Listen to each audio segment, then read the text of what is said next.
오늘은 하나님 앞에 예배드리는 거룩한 주일입니다. 그리고 동시에 우리나라 고유 명절인 추석이죠. 그래서 이 시간에 이렇게 예배를 드리는 분들도 있지만 또 벌써 고향에 가가지고 고향 땅에서 머물러 계신 분들도 있습니다.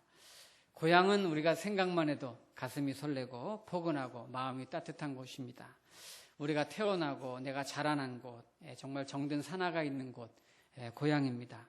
그 사람들이 나이가 들고 또 짐승들도 그렇다고 하죠. 자기가 자라나는 곳으로 돌아가려는 본능이 있다고 합니다. 그런데 정말 지금 우리의 고향이 진정한 고향인가 하는 문제는 잘 생각하셔야 됩니다. 지금 우리가 생각하는 그 고향은 영혼이 돌아갈 고향은 아니고 육신의 고향입니다. 우리 육신이 태어나서 육신이 자라고 육신이 그리워지는 그런 육신의 고향이지, 죽음 이후에 정말 내가 진짜 돌아갈 고향은 육신의 고향이 아니라 영혼의 본향이라고 부르는 하늘나라인 것이죠. 본래 우리는 하나님의 품에 거하던 사람들입니다. 그런데 하나님의 뜻 가운데 하나님이 이 세상에 우리 보내주셔서 70년, 80년, 90년 살다가 우리의 육신은 흙으로 돌아가게 되지만 우리의 영혼은 하나님의 품으로, 본래 우리의 고향인 그 품으로 돌아가게 됩니다. 그래서 우리가 명절에 찾아가고 방문하고 즐기는 것은 우리의 육신의 고향이지만 정말 내 영혼이 영원히 즐거워야 할, 정말 돌아갈 그 본향은 하나님의 나라라는 것을 우리가 늘 기억해야 돼요. 우리 그리스도인들에게 이 땅의 고향도 물론 있지만 다른 본향, 하나님의 나라를 늘 그리워하고 우리는 글로 가야 될 존재라는 것을 늘 기억하고 살아야 됩니다. 그래서 우리는 비록 땅에 살고 있지만 하늘에 속한 사람이기 때문에 하늘의 원리와 하늘의 방법대로 살아갈 때 진정한 평안과 만족과 기쁨을 누릴 수 있는 것이죠. 세상에 살아가는 사람들의 목적이 다 다양합니다. 대부분 살아가는 목적이 돈에 있는 경우가 많이 있기는 하죠. 돈이 최고의 꿈이고 돈 많이 버는 거, 정말 돈방석에 앉아보고 싶은 거, 돈이 목적인 사람이 얼마나 많아요. 어떤 사람은 새벽부터 밤 늦도록까지 몸도 마음도 돌보지 않고 돈 버느라고 그렇게 평생 살다가 그 번 돈 써보지도 못하고 죽는 분들도 있어요. 버는 건 죽어라 벌고 쓰는 건 남들이 다 써요. 자식들이 다 쓰고. 얼마나 안타까워요. 어떤 사람은 돈 때문에 자식을 팔기도 하고 친구를 배반하기도 하고 돈 때문에 부모를 팔기도 하고 어떤 사람은 우리 집에 돈이 없다고 그래가지고 견디다 못해서 가족들이 동반 자살하기도 하고 얼마나 안타깝습니까?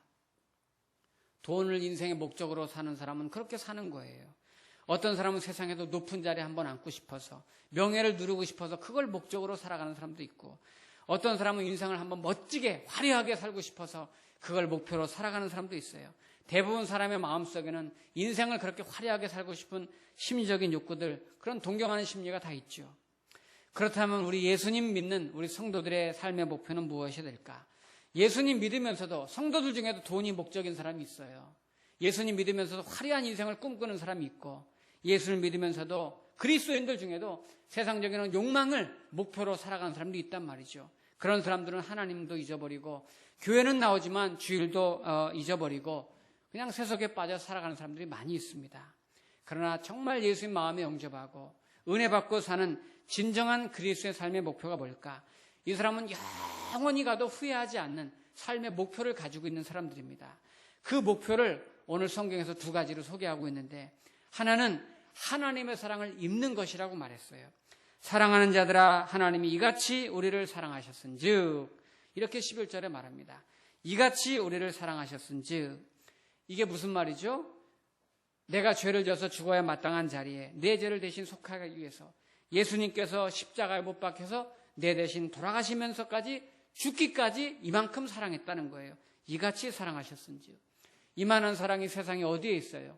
이 세상에 누가 나를 위해서, 더구나 나의 죄를 위해서 십자가에 죽으신 분이 어디에 있어요? 우리가 이 큰 사랑을 입은 거예요. 축복 중에 축복이요, 사랑 중에 사랑이요, 은혜 중에 은혜. 이것이 우리가 살아가는 첫 번째 이유입니다. 두 번째 이유는, 우리의 삶의 두 번째 목표는 그 받은 사랑을 나누면서 사는 거죠. 사랑하는 자다 하나님이 이같이 우리를 사랑하셨은즉 우리도 서로 사랑하는 것이 마땅하도다. 하나님께 너무나 큰 사랑을 입었어요. 그런데 그 사랑을 이제 나누며 살아가는 거예요. 여러분, 인생의 종말이 왔을 때 가장 후회하지 않는 사람이 누구냐? 사랑하며 살았던 사람은 후회하지 않습니다. 사랑이 남는 거예요. 사랑은 영원한 거예요. 우리가 하나님께 사랑을 받았다는 거 얼마나 큰 축복이에요. 근데 그 사랑을 나누며 살아가는 거, 이거 아무나 할 수 없는 거예요. 그것도 축복이에요. 세상 사람들이랑 우리는 차원이 다른 삶을 사는 겁니다. 하나님께 큰 사랑 받은 거 너무 큰 축복인데 그 사랑을 내가 전하고 나누는 거, 이것도 큰 축복이에요. 그렇다면 그 사랑을 어떻게 나누고 살까? 그 미국의 정신분석학자 중에 에이리 프롬 있죠. 이 에이리 프롬이 사랑의 기술이라는 책 썼잖아요. 워낙 유명하고 오래된 책인데 이 책에서 이 에이리 프롬이 그랬어요. 사랑할 줄 아는 능력을 가진 사람이 진짜 진정한 사랑을 할 수 있다고 했어요. 그리고 사랑할 줄 아는 능력에 대한 사랑의 기술을 5가지로 그가 소개하고 있죠. 그 책에 보면 첫 번째로 사랑은 원칙적으로 주는 것이라고 말했어요. 사랑은 주는 거예요. 받는 것이 아니라 주는 거. 내가 내 자신까지도 주고 내가 소중하게 아끼는 것도 줄 수 있으면 그 사람은 사랑하는 사람입니다. 두 번째로 사랑은 관심이라고 했어요. 마치 어머니가 자녀에 대해서, 아버지가 자녀에 대해서 관심을 갖고 돌봐주고 보살펴주고 지켜주고 관심이 있으니까. 세 번째 사랑은 책임이라고 했습니다. 여러분, 부부 사이에도 책임을 질 줄 아는 사랑이 진정한 사랑이죠.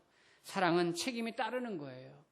나 너 사랑해 해놓고 입술로 끝나는 것이 아니라 거기에 따르는 의무가 있는 것이고 책임이 있는 거예요. 무관심하고 무책임한 건 사랑이 아닌 겁니다. 끝까지 그 의무를 다하고 책임을 다하는 거, 그게 사랑인 거죠. 그 다음에 네 번째 사랑은 존경이라고 했습니다. 여러분, 존경이라는 말 속에 그 존경이라는 말이 어디서 출발한 거예요? 있는 그대로, 그 사람 모습 그대로를 보는 능력이 존경인 거예요. 저 사람이 조건이 좋아서 사랑하는 거는 존경하는 게 아닙니다.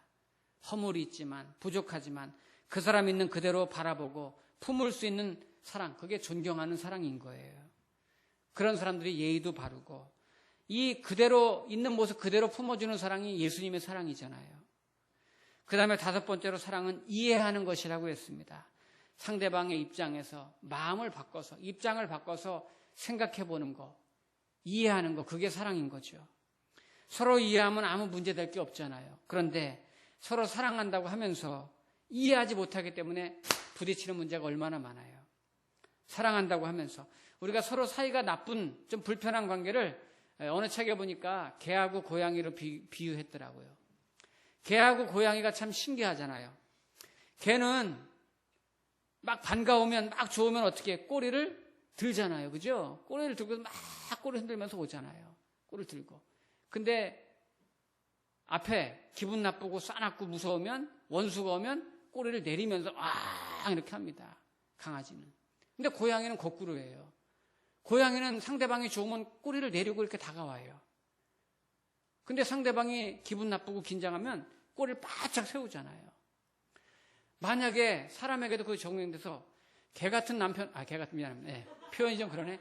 강아지 같은 그런 성격을 가진, 그런 모습을 가진 남편이랑 고양이 같은 그런 성향을 가진 부인이랑 만났다면 서로 표현하는 방법이 다른 거예요. 어떻게 할 거예요? 인간관계는 그런 경우가 너무나 많아요. 부부가 가끔 살면서 생각하는 방법이나 이 표현이 개하고 고양이처럼 서로 달라가지고 굉장히 곤란해서 때로는 막 같이 못 살겠다고 참다 못해서 오는 사람들이 있어요. 그거는 성격 차이로 같이 못 사는 게 아니에요. 서로 표현 방법이 다른데 그거를 나는 상대방을 위해서 이렇게 말한 거고 당신을 위해서 난 이렇게 행동한 건데 상대방은 그걸 다른 뜻으로 받아들이는 거죠. 나는 좋아서 이런 모습으로 다가갔는데 상대방은 그걸 기분 나쁘게 받아들이는 거예요. 개하고 고양이처럼. 우리 그리스도인들이 생활할 때에 이런 경우가 있죠. 남의 처지, 남의 사정을 이해하고 그 사람 입장에서 우리가 생각할 줄 알아야 되는 거예요. 사람마다 생각이 다 틀린 거예요. 똑같은 장면을 보면서도 다 틀린 거예요. 우리 그런 경우 목격하잖아요. 생활도 다 달라요. 또 습관도 다 달라요. 표현하는 방법도 다 달라요. 근데 그 다른 건데 너는 왜 나랑 생각이 틀리냐? 틀린 게 아니고 다른 거예요. 틀리다고 말하는 건 이해하지 못하는 거예요. 살아가다 보면 남을 원망할 수 있고 탓할 수 있습니다. 오해가 생길 수 있습니다. 이것은 모두 상대방을 이해하지 못해서. 저도 젊은 목회자 시절 때는 뭐 지금도 젊지만 성도들이 행동하는 게 이해가 안 될 때가 있어요. 아니 권사님이 돼가지고 어떻게 저렇게 행동할까? 권사님 직분 받았는데 저럴까? 그럴 때가 있었어요. 그러나 조금씩 이렇게 목회 연리되면서 그럴 수도 있지. 에이리 프롬이 사랑의 기술이 필요하다는 말이 그런 말입니다. 오늘 성경에서는 그런데 그보다도 한 차원 높게 사랑의 원래 근원이시고 근본이신 하나님이 어떻게 사랑할 것인가를 말씀해주고 있어요. 근데 오늘 본문에 쭉 기본적으로 깔린 것이 뭐냐면 현재형이거든요. 사랑은 지금부터 하는 거예요. 지금부터. 오늘부터 하는 거예요. 지금, 오늘 사랑해야 됩니다. 지금 사랑해야 되는 거예요. 여러분 사랑해야 될 사람 있으면 지금 사랑하시고 사랑해야 될 사람 있으면 오늘 사랑하세요. 사랑할 시간이 많이 없어요. 다음에 해야지. 아닙니다. 몇 년 전에 대구에서 사는 한 여학생이 수학여행을 떠나게 됐습니다. 여러분 여학생들이 고등학교 때 수학여행 갈 때 얼마나 설레고 기대되고 신나요. 그래서 엄마한테 엄마 나 수학여행 가는데 용돈 좀 줘요. 신발도 사고 싶고 가방도 사고 싶고. 그런데 엄마가 용돈을 준다면서 3만 원을 주는 거니 3만 원을 주는 거예요. 그러니까 이 딸이 기분이 나쁜 거야. 엄마한테.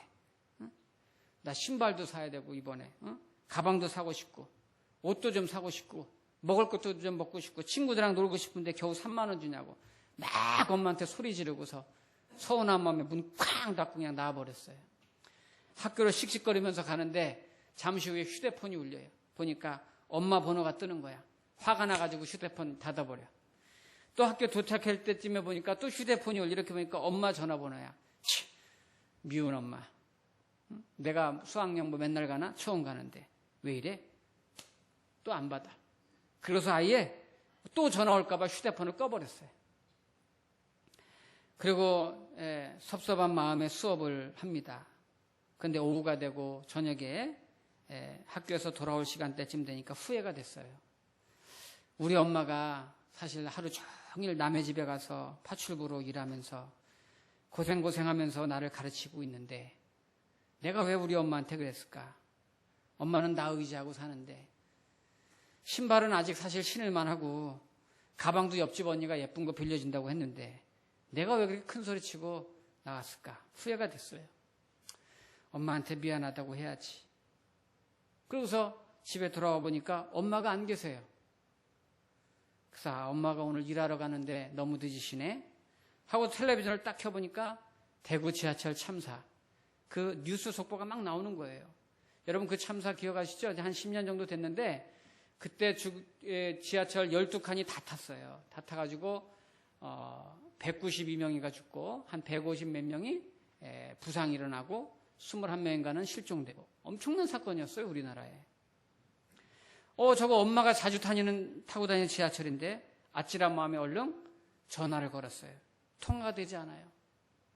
자기 가방에서 핸드폰을 자기 거 꺼내가지고 휴대폰을 켰는데 문자가 2개 들어와 있어요. 엄마한테. 하나는 눌러보니까 사랑하는 내 딸아 아침에 용돈 적게 줘서 엄마가 미안해 라는 문자였어요.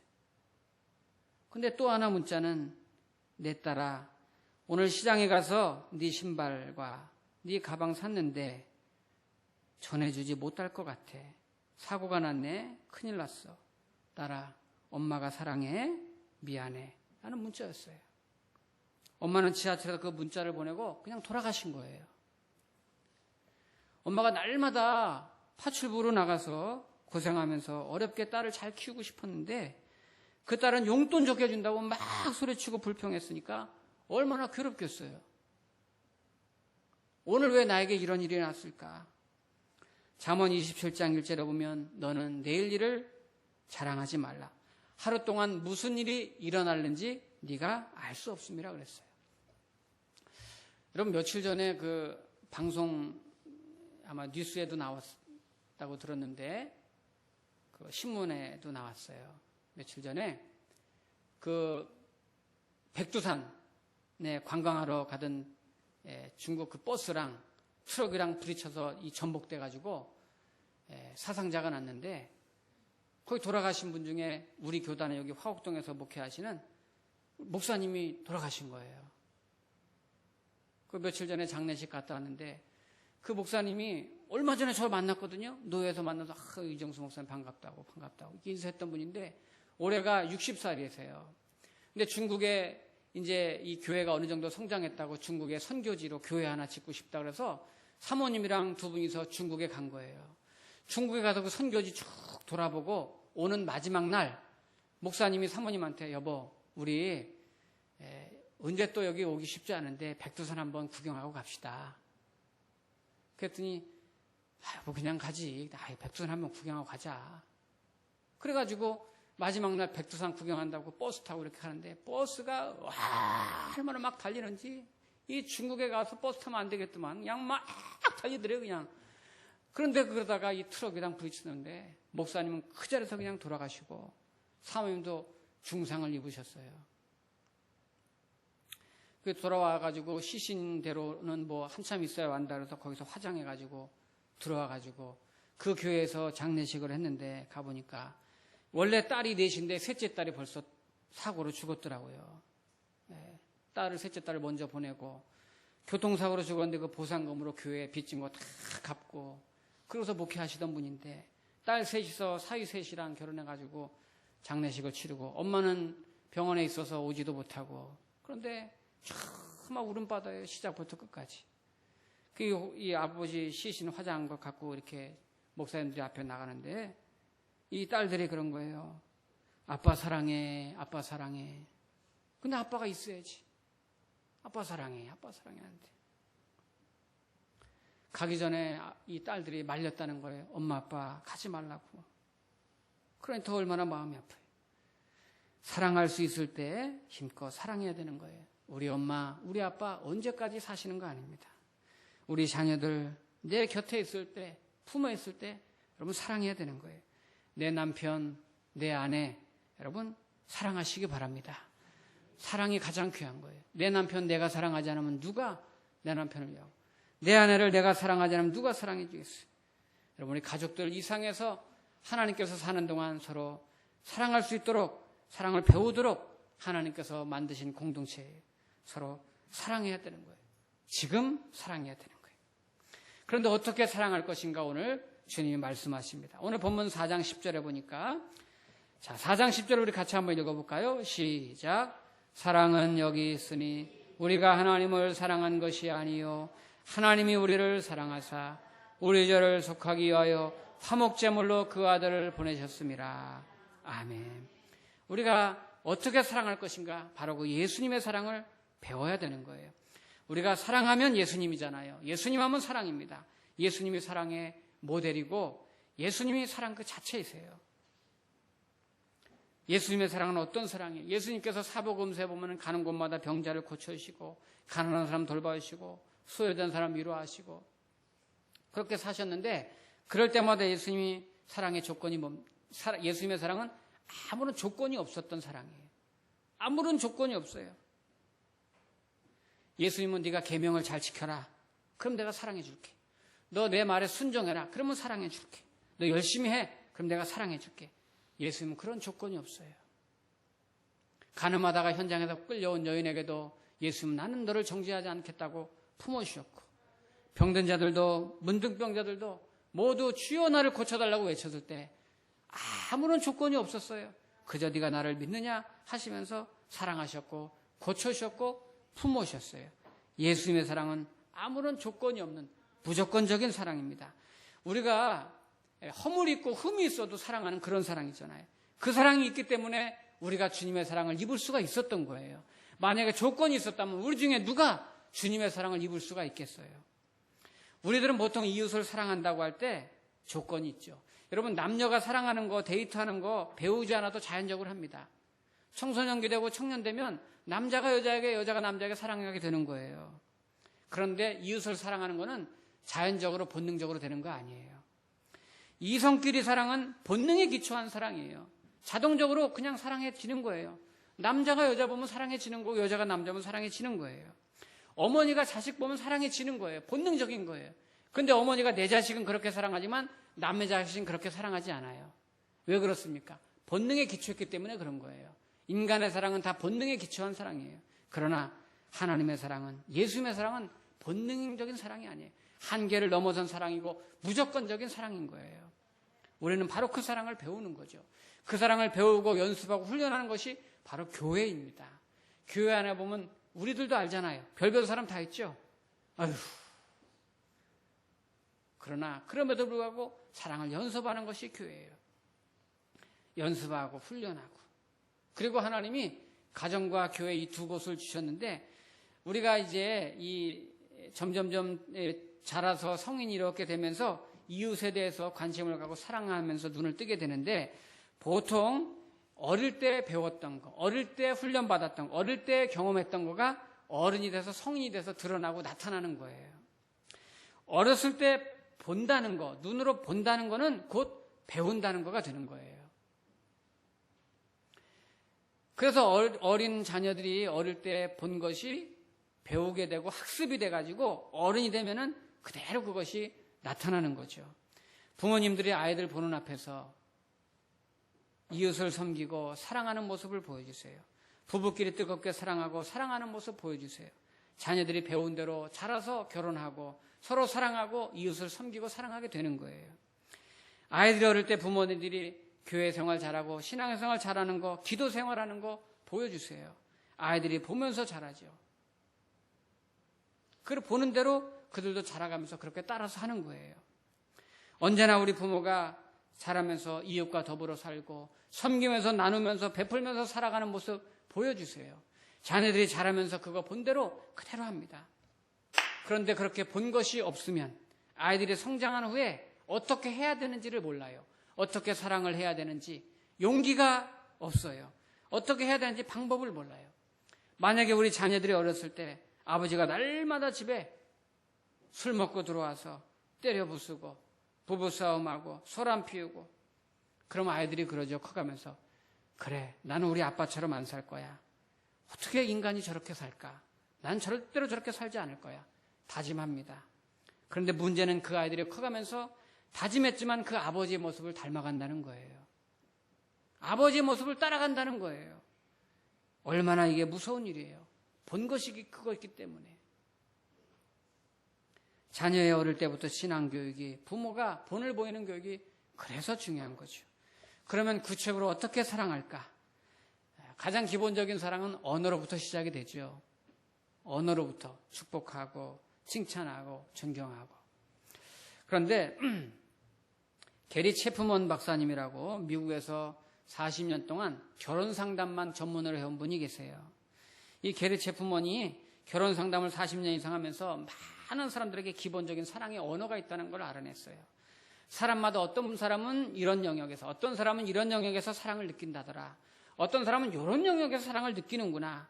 사랑을 구사하고 표현하는 방법, 이해하는 방법들이 전부 종합해 보니까 5가지로 요약이 됐어요. 그래서 Five Love Language라고 하는 5가지 사랑의 언어라는 책을 썼고, 이것이 전 세계적으로 베스트셀러가 됐죠. 여러분들도 아마 읽어보신 분이 계실 거예요. 그 책에 보면 5가지 사랑의 언어라는 책인데, 첫 번째 사랑의 언어가 뭐냐면 인정하는 말을 하라는 거예요. 인정하는 말을 하라. 부부 사이에도, 또 부모가 자녀에게도, 또 뭐 우리 교우들끼리도 마찬가지예요. 사랑을 표현하는 방법이 뭐냐?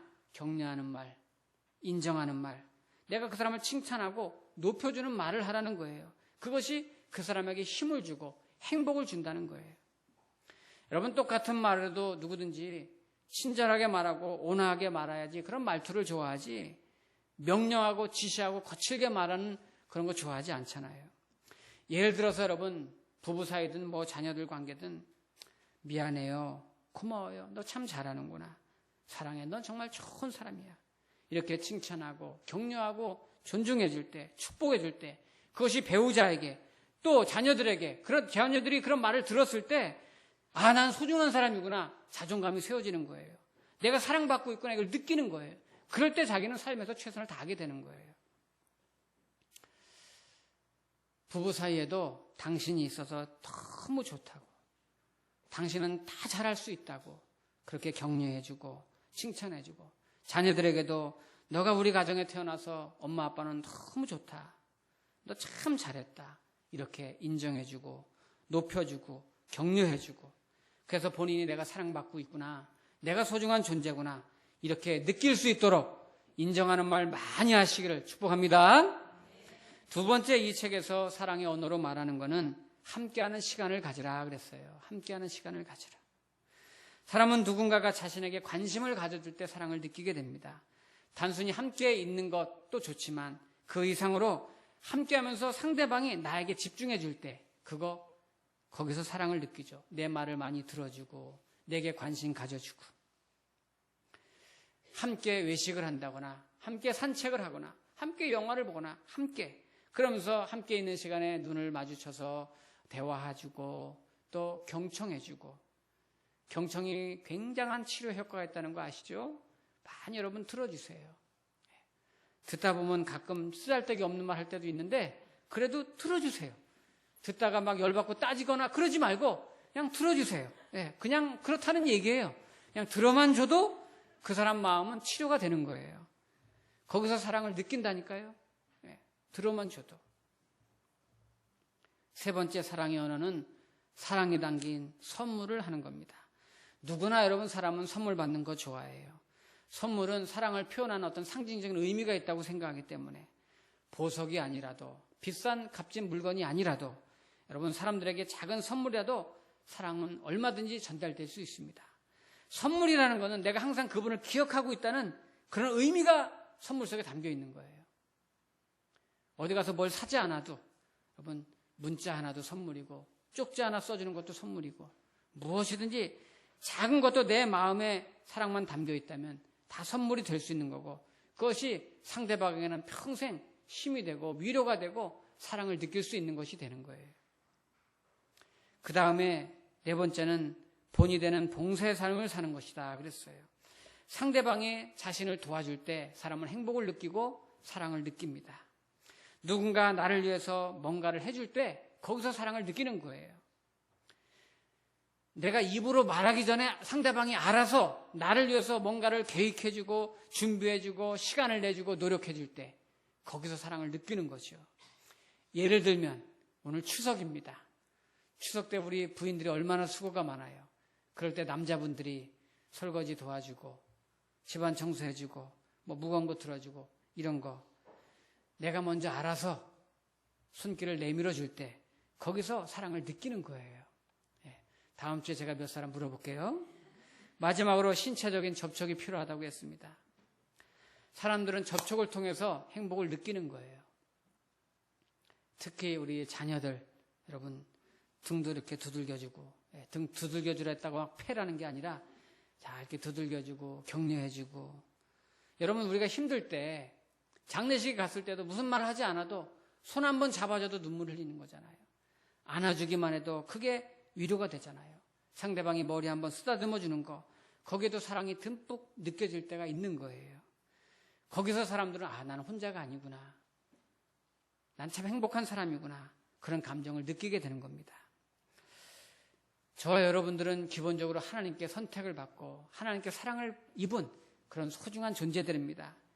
더군다나 오늘 우리가 이 자리에 있기까지 많은 사람의 사랑을 입고서 오늘 이 자리에 온 거예요. 지금까지 나를 사랑해 준 사람들에게 여러분 고맙게 생각하고 그분들에게 내 사랑을 표현하고, 또 주님께 받은 이 사랑 나도 내 많은 사람들에게 나도 주님의 마음으로 내 가족들, 이웃들에게 전해주고 나눠줄 수 있는 그런 우리 명절, 그런 우리의 삶이 될 수 있기를 축복합니다. 기도하겠습니다.